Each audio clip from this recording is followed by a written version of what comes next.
Hurricane Dorian is lashing the Carolina coast with treacherous wind and rain. Thousands are without power hours before the storm is even at the peak. CBS 2's Kenneth Craig is in Wilmington, North Carolina tonight. Maurice, we're here along the Cape Fear River in downtown Wilmington, where over the last couple of hours we have started to see and feel some of those heavier outer bands from Dorian start to come through with lots of rain and even some wind. Right now we're getting a little bit of a break, but officials say the worst is expected tonight and into the overnight, and they're telling residents to be ready. As Hurricane Dorian rages up the coast, it already has South Carolina in its grips, flooding the streets of Charleston and stranding a car on Myrtle Beach. If you don't need to be out, don't go out. And in this kind of situation, you don't need to go out. Stay off the streets. It's very dangerous. In North Carolina, rain is blowing sideways, whipping the abandoned streets in Wilmington.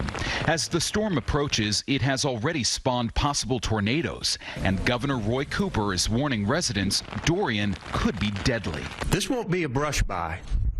Whether it comes ashore or not, the eye of the storm will be close enough to cause extensive damage. The Wilmington forecast calls for winds up to 105 miles an hour, with storm surges possibly as high as 7 feet.